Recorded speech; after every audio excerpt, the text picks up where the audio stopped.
Attorney general के वेणुगोपाल ने बुधवार को सुप्रीम कोर्ट को एक सलाह देते हुए कहा कि हमारे देश के न्यायाधीशों को यौन हिंसा से जुड़े मामलों से निपटने के लिए और अधिक संवेदनशील होने की जरूरत है। हमारे देश के न्यायाधीश जो पुराने ख्यालात के और पितृसत्तात्मक दृष्टिकोण रखने वाले हैं, उन्हें महिलाओं के प्रति अपने नजरिए को बदलने की जरूरत है।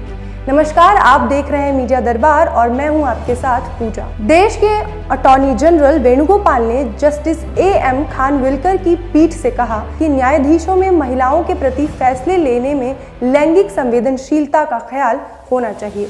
अटॉर्नी जनरल ने देश की सर्वोच्च अदालत से कहा कि हमें हमारी राष्ट्रीय न्यायिक अकादमी और राज्य न्यायिक अकादमियों को इस बारे में शिक्षा देने की जरूरत है। उन्हें भावावेश में आकर फैसले लेने की इजाजत नहीं है। साथ ही उन्होंने अपने सुझाव में कहा कि न्यायाधीशों के भर्ती परीक्षा में भी लैंगिक संवेदनशीलता के बारे में एक हिस्सा जोड़ा जाना चाहिए। दरअसल वेणुगोपाल ने ये सुझाव मध्य प्रदेश हाई कोर्ट के एक फैसले के संदर्भ में दिए, जहां 30 जुलाई को अपने आदेश में मध्य प्रदेश उच्च न्यायालय ने यौन उत्पीड़न के एक मामले में आरोपी को कथित पीड़िता से राखी बंधवाने का आग्रह करने की शर्त पर जमानत दी थी। मध्य प्रदेश उच्च न्यायालय ने अपने आदेश में आरोपी को जमानत देते हुए यह शर्त लगाई थी कि वह अपनी पत्नी के साथ पीड़िता के घर जाए और उससे अपने हाथ पर राखी बंधवाने का अनुरोध करते हुए हमेशा उसकी सुरक्षा का वायदा करे। वीडियो कॉन्फ्रेंसिंग के माध्यम से इस मामले की सुनवाई के दौरान वेणुगोपाल ने मध्य प्रदेश उच्च न्यायालय के आदेश का जिक्र किया और कहा,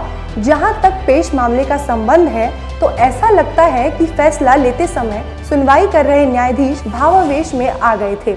हालांकि मध्य प्रदेश उच्च न्यायालय के इस आदेश के खिलाफ 9 महिला अधिवक्ताओं ने एक अपील दायर कर इस पर रोक लगाने का अनुरोध किया था। इस अपील में कहा गया था कि देश भर की अदालतों को इस तरह की शर्तें लगाने से रोका जाना चाहिए, क्योंकि यह देश के वर्णित कानून के सिद्धांतों के विपरीत है। मध्य प्रदेश हाई कोर्ट द्वारा लगाई गई जमानत शर्तों पर सवाल उठाते हुए 9 महिला वकीलों ने शीर्ष अदालत का दरवाजा खटखटाया, जिनमें यौन शोषण के आरोपी शख्स को पीड़िता द्वारा राखी बंधवाने के लिए जमानत देने की शर्त के रूप में निर्देश दिया गया था। शीर्ष अदालत को अवगत कराते हुए अधिवक्ता अपर्णा भट्ट के नेतृत्व में महिला वकीलों ने कहा कि उच्च न्यायालय का यह आदेश पीड़िता पर एक आघात का तुच्छीकरण करने जैसा है। पितृसत्तात्मक दृष्टिकोण से अदालतों द्वारा यौन हिंसा के मामले में विशेषकर महिला को जमानत के आदेशों को न मानने वाली शर्त को लागू करने के लिए दिशा निर्देश मांगने वाली याचिका की सुनवाई के दौरान एलजी ने कहा कि राज्य न्यायिक अकादमियों द्वारा न्यायाधीशों के संवेदीकरण की आवश्यकता है। पहले से ही इस बारे में न्यायालय के फैसले हैं कि न्यायाधीशों को पेश मामले विशेषकर जमानत की शर्तों के बारे में खुद को तथ्यों तक सीमित रखना चाहिए।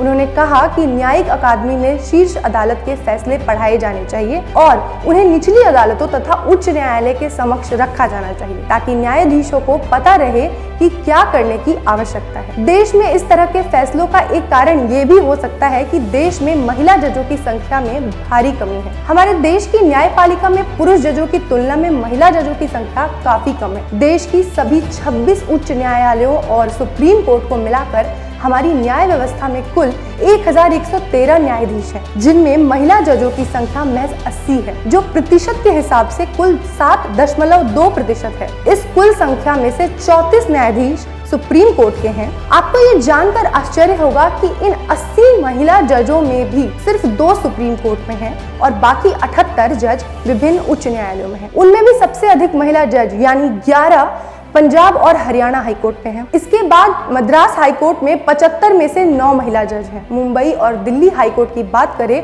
तो इनमें 8 महिला जज हैं। वहीं मणिपुर, मेघालय, पटना, तेलंगाना, उत्तराखंड, त्रिपुरा में एक भी महिला जज नहीं है। देश की 6 अन्य हाईकोर्टों में केवल एक महिला जज नियुक्त है। यह एक गंभीर चर्चा का विषय है कि जिस देश में नारी को न्यायिक व्यवस्था में समान अधिकार नहीं मिले, वहां आम जनता और इस पुरुष प्रधान देश में बराबरी की उम्मीद करना बड़ा बेमानी सा लगता है। और खैर, बराबरी का अधिकार तो देश की जनता को दिया जाता है और हमारे भारत में महिलाओं को चुनाव प्रक्रिया के अलावा कभी और जनता माना ही नहीं गया है। सिर्फ चुनाव के समय ही देश की राजनीतिक पार्टियां महिलाओं के लिए लच्छेदार वायदे परोसती हैं। उस चुनाव के बाद फिर समाज में महिला अपने हाशिए पर पहुंचा दी जाती है। और भारत, जहां किसी संवैधानिक अंग को उठाकर देख लीजिए, महिलाओं के साथ वहां दोयम दर्जे का व्यवहार होता ही है। और हो भी क्यों ना, क्योंकि भारत के अधिकतर पुरुषों की मानसिकता यह है कि महिला सिर्फ उपभोग के लिए है। तो समझिए इस पुरुष प्रधान देश के तमाम भाषणों का क्या कोई वजूद है? आपकी क्या राय है इस पर? आपकी क्या राय है महिला भागीदारी बढ़ाने के लिए? आप हमें कमेंट बॉक्स में जरूर बताएं। और ऐसी हर छोटी बड़ी अपडेट के लिए देखते रहिए मीडिया दरबार। धन्यवाद।